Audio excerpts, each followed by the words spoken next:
Што значи да порастеш без родители, без идентитет, а и да се бориш да ги дознаеш своите корени и да помогнеш на илјадници луѓе? По ваше барање, за прв пат во мојата кариера има човек кој што публиката просто ми го бараше. Ми пишуваше пораки на Инстаграм: Давид, нека ни гостува повторно Илија да зборуваме гласно на сите овие граѓански општествени теми кои што засегаат многу семејства кои што не гледаат оваа вечер. По ваше барање, по втор пат во Icon Show, дури сежам на самата најава затоа што овој човек заслужува да му се поклониме сите, а тоа е Илија Јовановиќ. Илија, чест ви е што сте повторно дел од Icon Show. Исто и на мене, ти благодарам, Давид. Заедно сме посилни и тука сме пред се за сите. Се надевам дека ние медиумските работници и самите медиуми ќе помогнеме да ги откриеме сите оние корени кои што народот сака да се ги дознае. Илија, првото наше снимање го започнавме со прашањето кое што ретко кој ви го поставувал, важно така барем вие кажавте. Јас да ве пресирам или да не те пресирам? Се едно исто ми. Добро, тогаш ќе ве пресирам. Како сте? Одлични. Тоа ме радува, тоа не беше, нели? Одлични. Да. Од претходното гостување што се смени, што има поразлично? Да ти кажам, многу очекував, но за жал во Република Македонија, од аспект од целото општество, што идеме во ќорсокак во многу работи, жално е што и младината ја напуштаат нашата Република Македонија, и очекував многу дека ќе се вклуча за да им се помогне во се. Луѓето или немат доверба во институциите, во себе гледат и страф и несигурност, но не треба да се плашат, не треба да бидат несигурни во себе, треба спротивно да бидат сигурни и едно нешто кое ќе сакат да го постигнат и го имат во животот, треба да се заречат само да, треба да се продолжи. А и врежан да биде во нивните умови слоганот заедно сме посилни, заедно можеме се. Да ве замолам за еден голем аплауз Илија Јовановиќ за оваа теза и за сите наши гледачи кои што моментално не гледаат ова вечер. Ке ве замолам аплауз да биде посилен и за нашите пријатели, најдобрата продавница за електрични тротинети, електрични велосипеди, мотори, имаме и коли електрични и најдобра мотоопрема, тоа е All Electric. Оваа кацика многу ми се допаѓа, или ја претпоставам дека и вам ми се допаѓа. Дали возите мотор, можеби? Јас не, постојано сум само на велосипед. На велосипед имаме електрични велосипеди ке нашите пријатели All Electric, така да можете да го посетите нели нивниот центар. Сакаме да ги поздравиме во оваа прилика и Метрополис Радио, нашите генерални спонзори кои што го возможуваат ова и додека сум жив ќе бидам благодарен за тоа. Сакам да се заблагодарам и на порталот Музика 24, еден од најчитаните портали естрадни во државата, 15 години траа, така да уживајте со нивните прекрасни нели статии, колумни, текстови и така натака. А сега вистинско време да уживаме во едно многу мотивациско, емотивно и прекрасно шоу, наречено Icon Show. Да, Илија Јовановиќ. Илија, кога зборувате за вашето детство, имате бледи сеќавања. Ја знаеме вашата приказна. На што ве асоцира зборот детство? Кога некој ќе ви рече Илија, на што се сеќавате од вашето детство?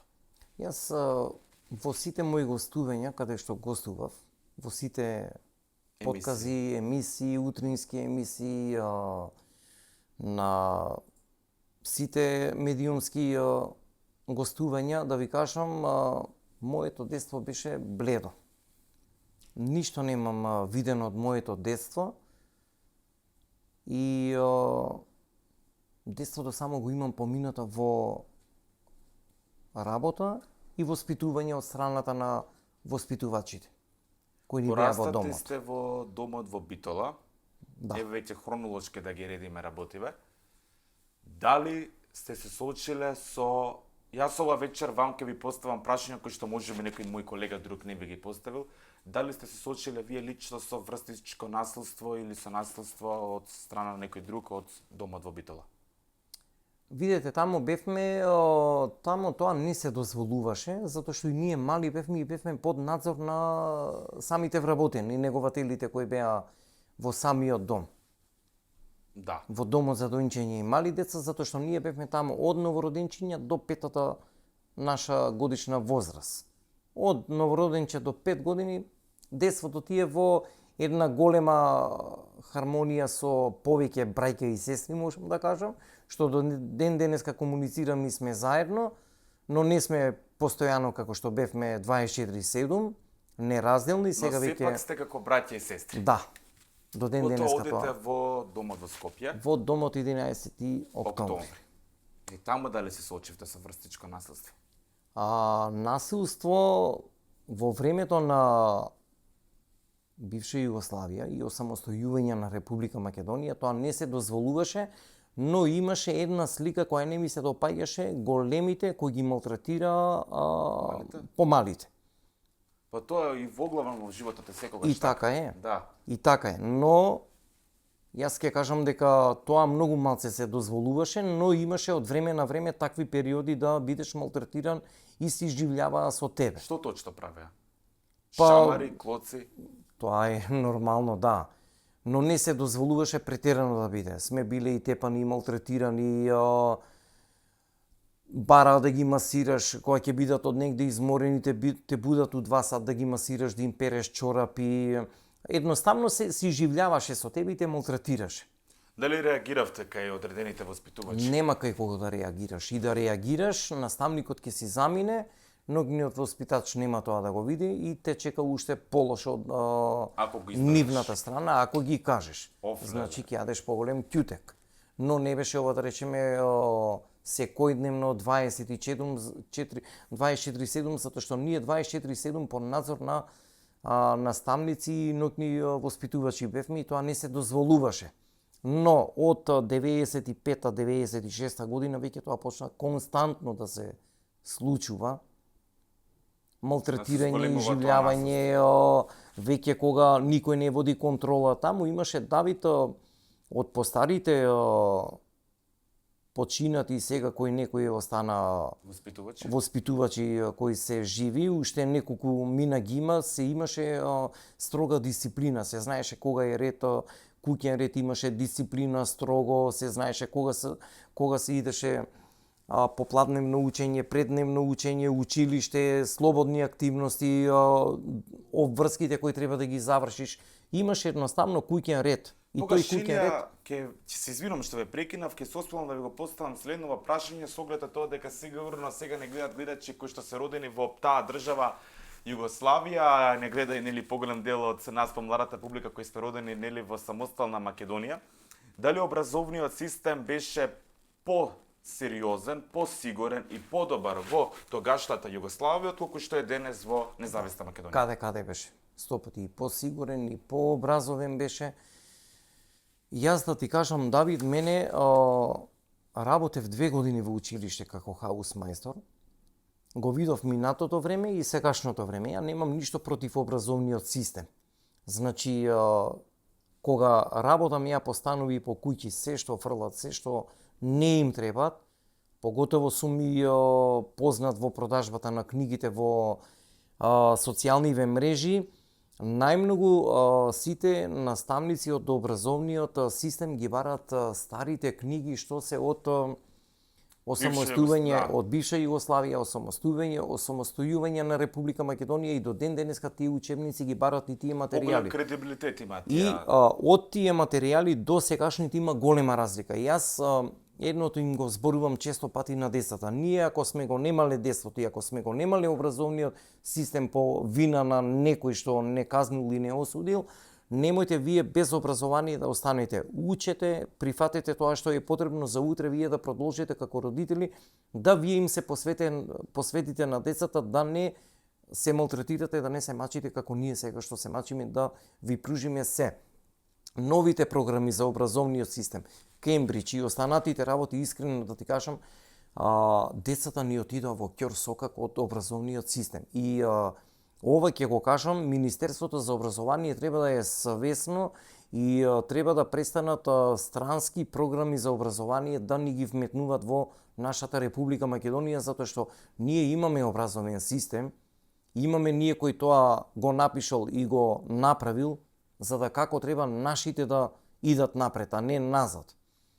Во прво одделение, во второ одделение, во трето и четврто, книгите, Давид, ја не знам дали си ги прочитал, кои ги печати Министерството за образование со образованието со книгите према децата не се совпаѓа тоа. Не, сега јас сум учил пред многу години, така да не знам сега какви програми имаат. Сопругата повеќето работи со децата, бидејќи јас од работа идам право приватно работам за да им пружам се на децата и реков ја на сопругата, Добринка, ти образовниот систем. Да. А вие материјалното? Многу нејасни ги има во самите учебници, не се логички, не се направени како што треба. И многу пропусти ги има и тој образовен систем кој беше пред 30 години со сегашното, јас кажав дека децата ни се тотално унаказени, уништени и не можам да разберам. Треба да се превземат дефинитивно некои по-сериозни мерки што се несува за нашиот образовен систем, образование во период на секое дете. И вие некогаш сте биле дете кое што за жал немало баш среќено детство. Знаеме дека на подоцнешни години ги имате запознано вашите татко и мајка, но ќе зборуваме подетално за таа тема. Ако ви спомнам, Рено 4. На што ве асоцира тоа? Рено 4 во мојата наполнета 5-та година, тогаш кога го напуштивме домот за доенчиња и мали деца. Од Битола до Скопје не возеа најмалку едно 3-4 сати. Тоа беше, јас кажав, хорор за мене. Зошто? Што се случи? Па не знаевме, прво не бевме подготвени каде ќе не носат. Што со нас се случува? Ништо не е работено со нас, дека ќе идете во друг дом, дека ќе идете со повозрасни деца, дека ова вака ќе биде тамо, дека тоа така ќе биде, буквално како компири и зеленчук, тоа варени, го товараш зеленчукот од Кванташки пазар и го носиш на тезга. Ние не знаеме ни каде идеме и што со нас. Јас само тој ден го памтам, пиштење, вриштење, плачење, во тој ден, цел ден да го помниш со плач и удирање главата во зид. Да не знаеш каде се наоѓаш. Децата си одира главата во зид. Да, тоа мене ми се има случило. И лузни имам. Јас ова што го кажувам не се срамам, Дали тоа овие е реалната. кои што се приметливи на вашето чело се дело таа агонична случка? Тоа да, баш кај и детството си го прави своето, ќе се сопнеш, ќе паднеш, Да, ќе добро, удриш, тоа тоа се е детски. си ги има, Така велат али, деца растат, но вие пораставте на вистина на еден потежок јас начин. тој ден го памтам, нема никогаш да го заборавам. И не се Илија, срамам и моите. како ве грабна? Ако можам така да се изразам, ве грабна од домот за да ве префрлат, нели, со тоа Не фамозно зема, Рено? нормално, социјални работник ли беше, возачот беше со нас, социјални работник или не знам, стварно не знам, ја раскажуваа приказката, ама јас тогашка искрено бев посветен на хуманоста и едноставно тоа некако Да. не ме загрижуваше, не ме интересираше, едноставно животот продолжува. Ама тој ден кога не донесоа во Скопје, од Битола во Скопје, тој ден не можам никогаш да го заборавам, затоа што за мене беше пекол ден беше. Глава ти да удираш цел ден во зид и да плачеш, да нема кој да те смири, да нема кој да ти објасне, да нема кој да ти каже што со тебе се случува и каде се наоѓаш.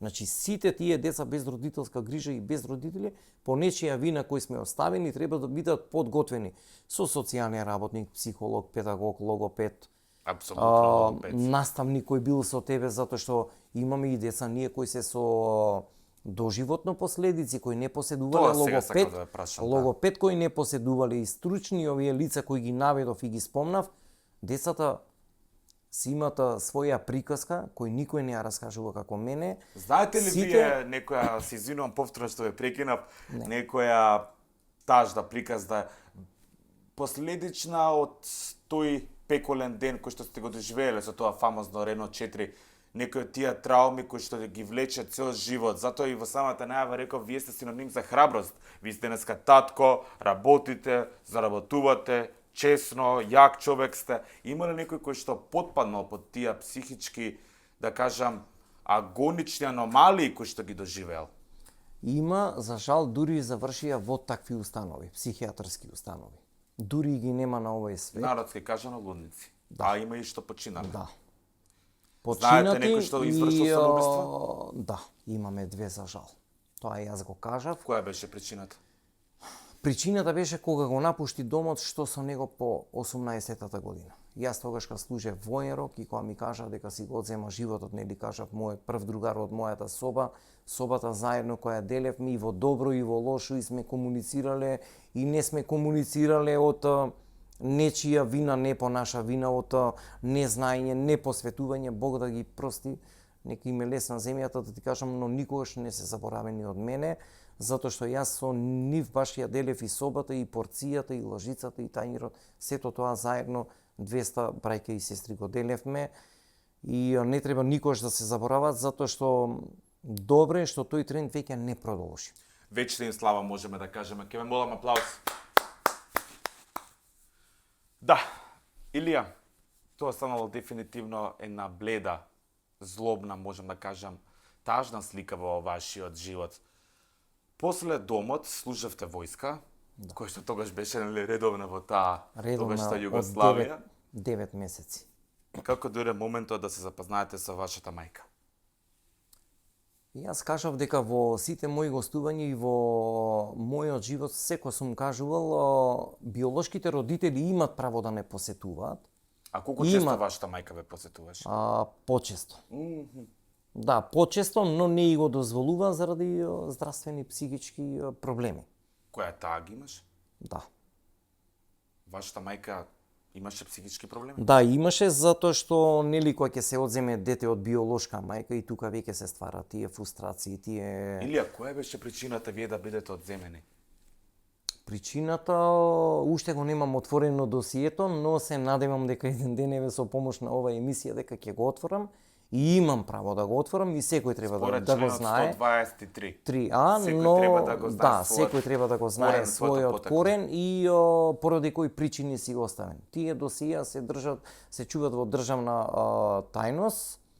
Но јас тоа реков дека додека сум жив и кој пред да отидам на тој свет и додека бидам со бастунче ќе се изборам и ќе го искоренам тој член 123 да функционира за сите. Како кажав дека во Република Србија имат секој право, има да знае кои се биолошките родители. Во Европа претпоставувам. Јас кажав Давид, ние треба да знаеме од самата мала возраст да знаеме кои ни се биолошките родители. Апсолутно. И треба да знаеме затоа што сега јас како родител на 3 деца мора да знаат они кои се нивни први братучеди, втори и трети и така натака, четврто, пето колено, затоа што до инцес може да се дојде и не дај Боже ќерка ми да се влюби во втори или трети или пети братучет, да ние тоа не го знаеме.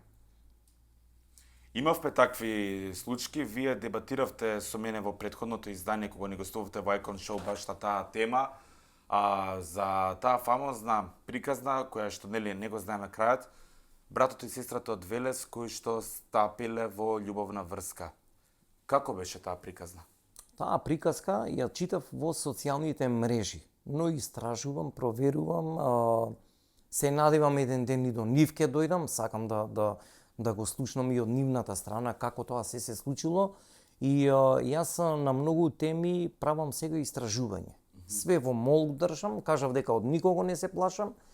Ова го правам со Божја сила и од Господ дадено. Никој не може да ми го земе, освен некоја кој речил да ете нешто ми направи во животот да ми се случи, но да јас на секого ќе се спротиставам и не се плашам, дури ако имав по закони на мојот живот со проектот за питачењето, но јас и тоа го изгуркав до крај и им докажав дека од никого не се плашам. Се надевам тоа што ќе го истражувам и го истражувам, ги пратам сите коментари, сите анализи ги собирам, што се случувало со тоа. Јас зошто сакам тој член 123 да го искоренам, за да не дозволиме браќа сестри да стапат во брак и да се повтори ова што се да не се повтори. Да не се повтори. А вистина ли е дека братот и сестрата од Велес, иако не знаеле дека се брат и сестра крвно сродство, дека стапиле во љубовна врска? Видете, они тоа го дознале преку ДНК-та. Откако ја направија ДНК-та. Иначе они не беа свесни дека се брат и сестра. Јас кажав дека тука е пропустот и кривицата на нашиот државен систем кој... А тие имале, Илија, колку да звучи овој, ќе се извинам за овој израз што ќе го кажам пред аудиториумот, ти имали сексуални односи, што е најголемиот абсурд. Да. И после тие кога се соочуваат со тоа дека двајцата љубовници се фактички вистински биолошки брат и сестра, Може тоа да доведе и до самоубиство. Да, до све може да се доведе, затоа ние сме тука да им помогнеме на сите дека ова не треба да се повтори. Треба вистината на време да се раскаже, да се најдат модели, начини како треба тоа да се каже уште на време и да се спречи. И самите институции треба ова да го престана да го прават, затоа што браќа, сестри, полубраќа, полусестри и роднини не смеат да се двојат. Брат и сестра треба заедно во исти дом да растат, во иста групно семејство и да не бидат разделени никогаш и да се работи со нив дека треба во петата, шестата да знаат дека се тие се брат и сестра и треба да се работи со нив многу совесно и строго. И детално. Апсолутно. Ве молам аплауз. Да. На вистина сте во право.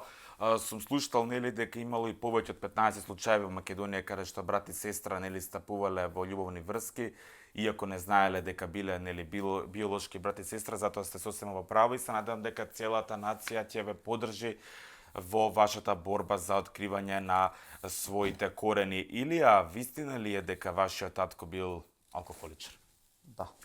Тоа го кажуваат самите комши, службите не ми го Вие кажа. го запознавте него? Па да, го имав запознаено, но едноставно комуникацијата ни беше разделена. Едноставно мене тоа не ме засегаше. Може ли затоа што- вашата мајка да имала психички проблем врз база на малтретирањето, ако го имала од страна на вашиот татко кој бил алкохоличар?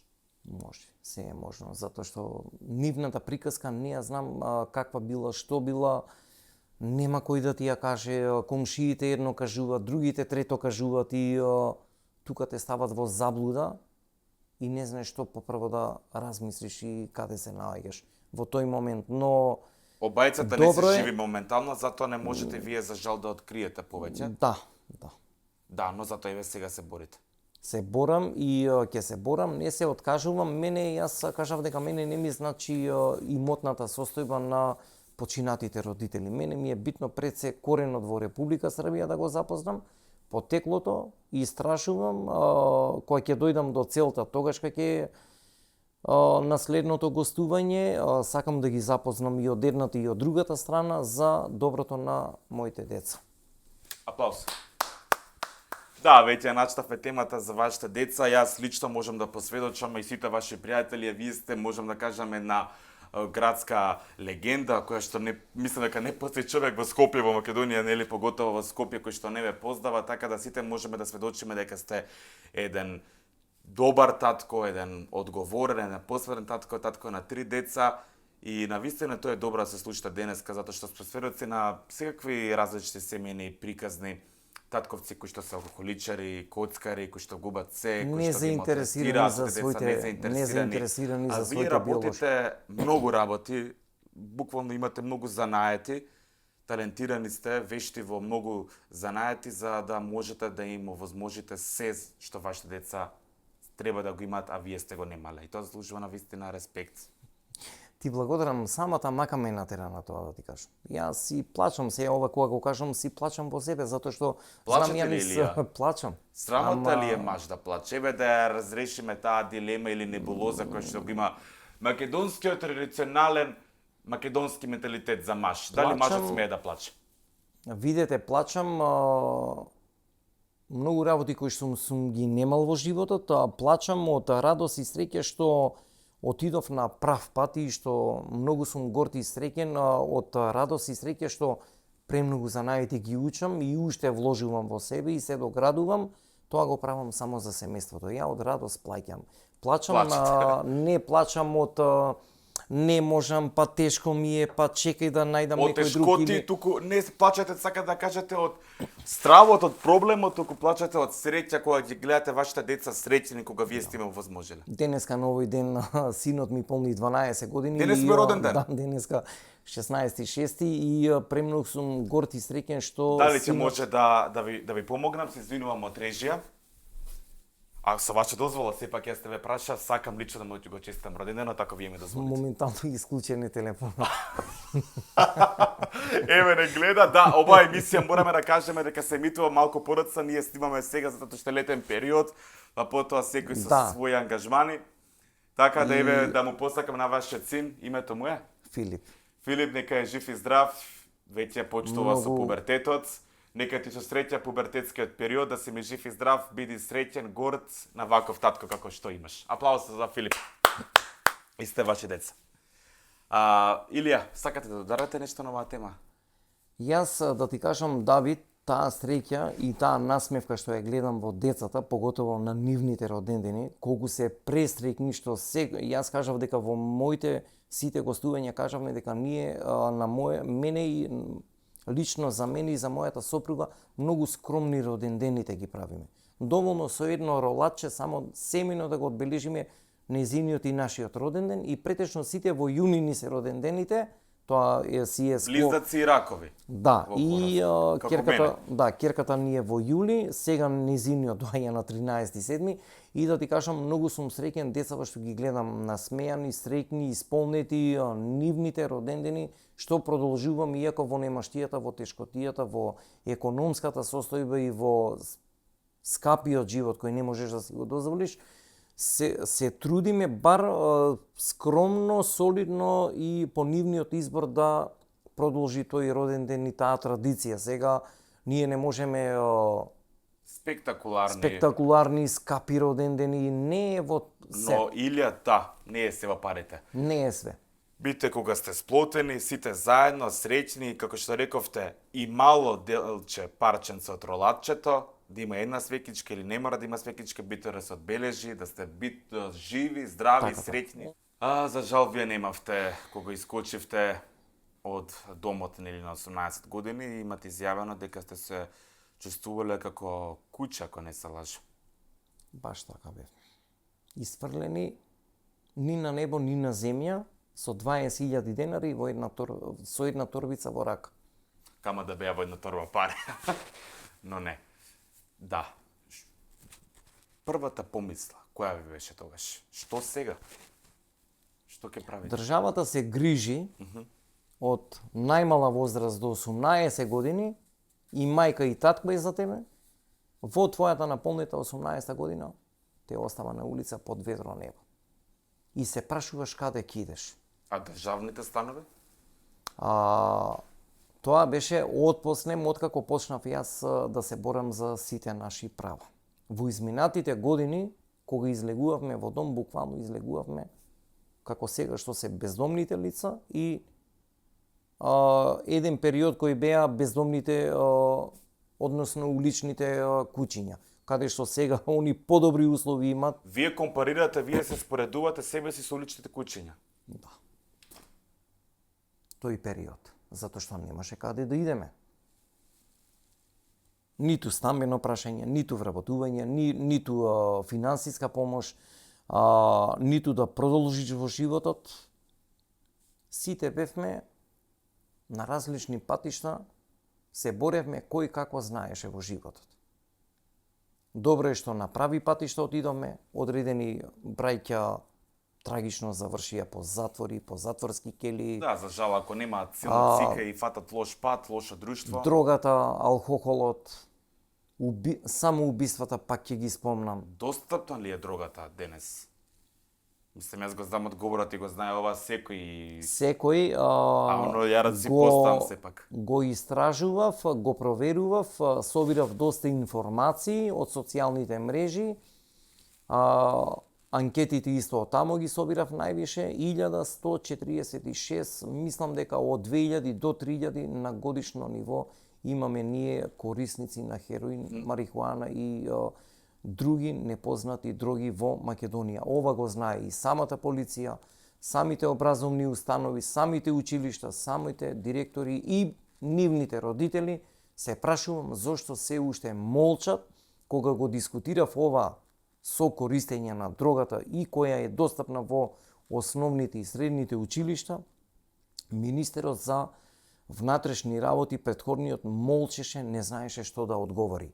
Доколку не знаете да одговорите, јас викам ќе бомбардирам јавно, медиумски, ќе го промовирам ова дрогата да не биде достапна, затоа што бев и во училиште, имаше некои приметливи работи во тоа, но не успеав некои работи да ги откријам, затоа што беше пак сокриено. Но во средните училишта и кај средношколците најмногу владее, поготово сега и кај младата популација со пушење на тревки, тоа многу добро го знае. Се извинувам, Илија, да, вие го кажавте тоа, да речеме, жаргонски, но би сакал, затоа што сепак не гледат, нели, по-возрасти луѓе, пушење на марихуана сепак.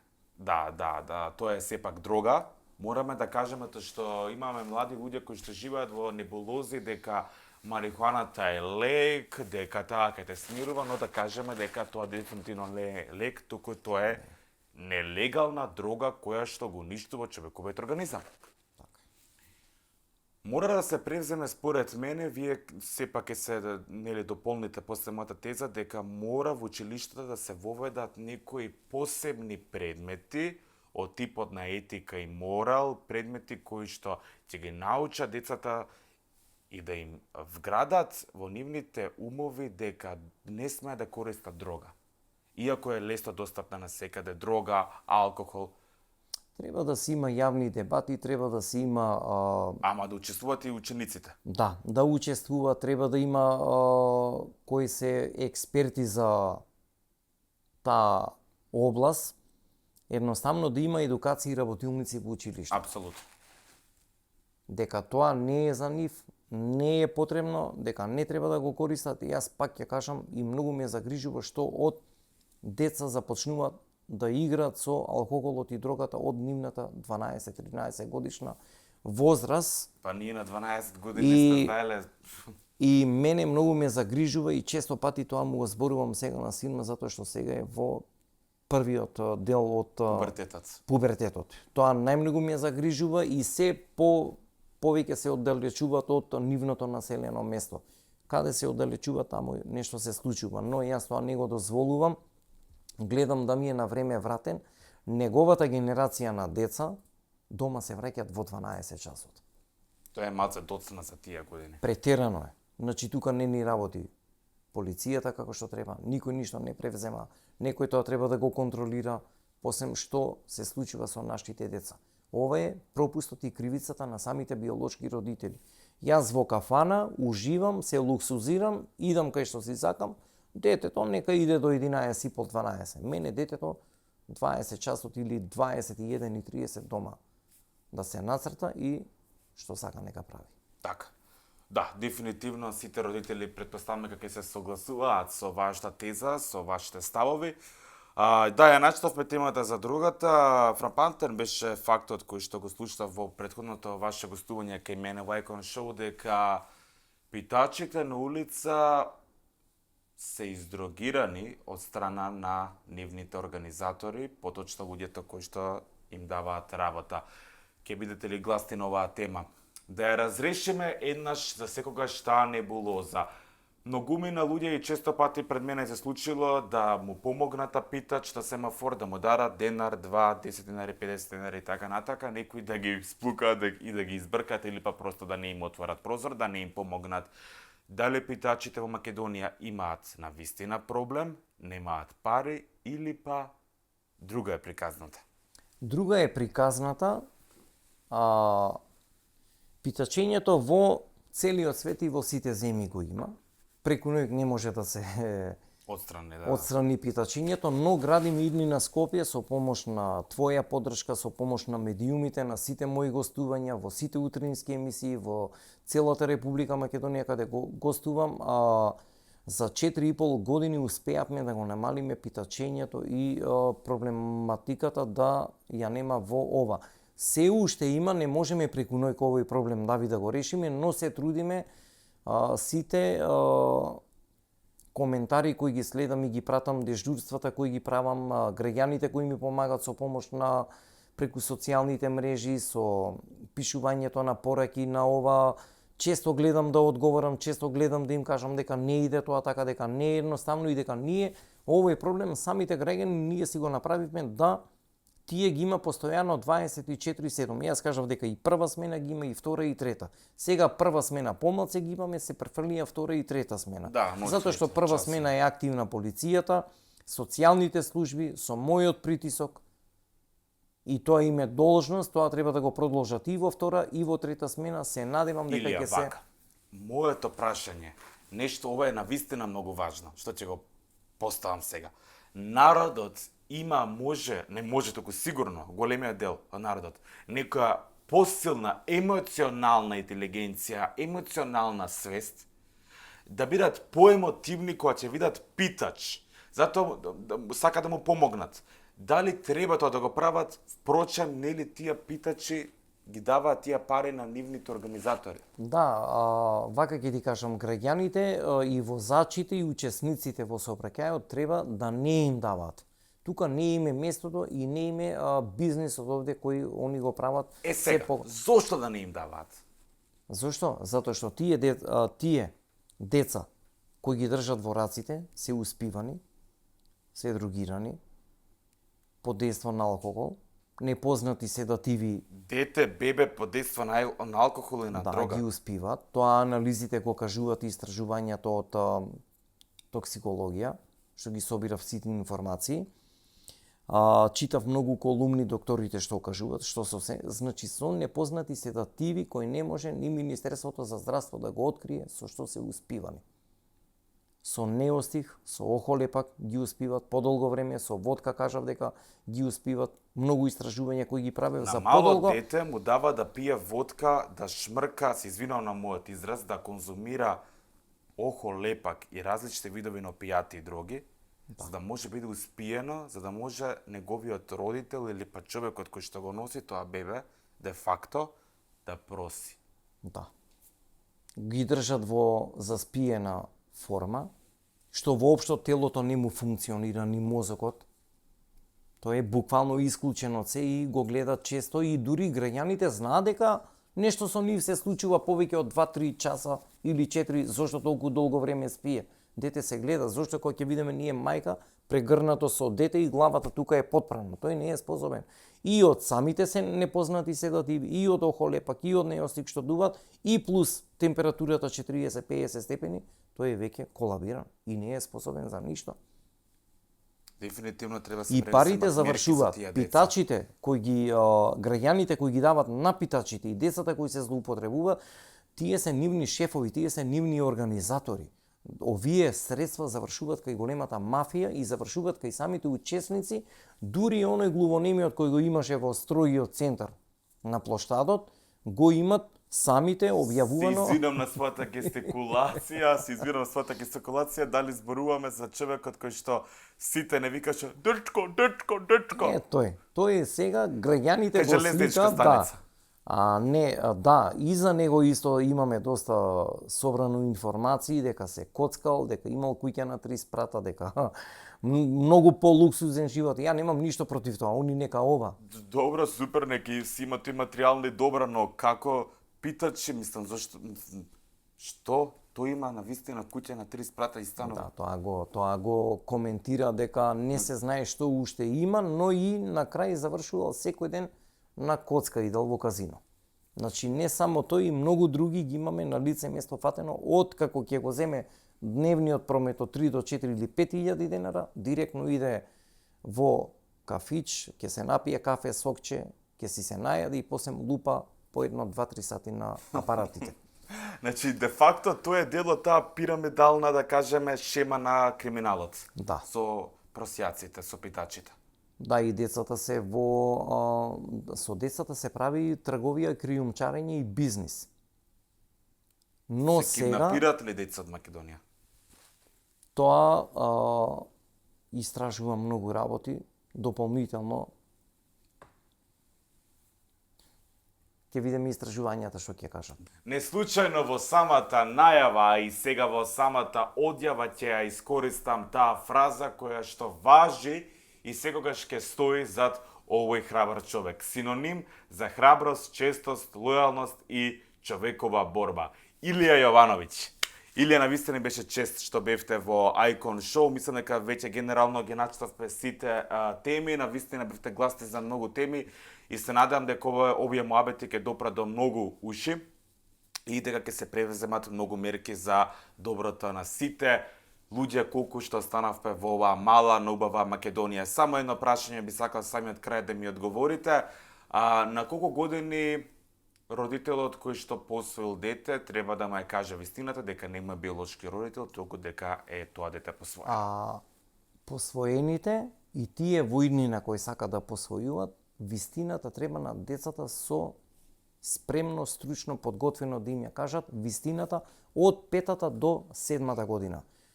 Со присуство на педагог, психолог, социјални работник, училиштето, целиот образовен систем и да има едукација и работилници на тоа. Апсолутно. Апсолутно. Да, треба да се каже сепак вистината, за да се знаат и сите нели биолошки корени за кои што вие се борите. Уште на почетокот ви се поклонив, би искористил таа прилика, ви се ракувале и ви кажам на вистина ми е чест што бевте повторно дел од Icon Show. Тука сме секогаш да ви помогнеме медиумски, што и да треба и да се стимаат било какви прилози и медиумски сме тука да ви помогнеме. Фала Вилија. Уште еднаш за самиот крај би сакал вие да ми помогнете да одјавите ова епизода со некој ваш говор кој што ги имате за гледачите, што имате да им кажете. Им благодарам на сите кои најмногу веруваат во Icon, на твојата емисија. Фала ви. Илија е тој што никогаш нема да се смени, Илија е голем борец, се надевам некогаш во наводници дека ќе бидам некогаш независен пратеник, градоначалник и ќе им кажам тогашка што јас све ќе работам. И веруваме дека тоа ќе биде достоинствено, честно, како што и сега тоа го правите. А најдобро и најчесто и најдостоинствено нас те подржува се најдобрите Метрополис радио, најслушаното национално радио во Македонија. Поздрав голем до порталот Музика 24, еден од најчитаните естрадни портали во оваа држава кои остана. И најголем поздрав до нашите официјални генерални спонзори All Electric, најпродаваните електрични велосипеди, тротинети, мотори ги имате само на едно место, тоа е All Electric. Посетете го сајтот, го имате тука на All Electric. И најдобрата луѓе мото опрема, често одам кај нив да ги посетам нивните кацики кои што навистина се предобри, имате најдобра и најурбана мото опрема во Европа. All Electric. Илија, фала ви уште еднашка. А ние се гледаме нели наредна среда со некој нов спектакуларен гостин. Чао, чао нас.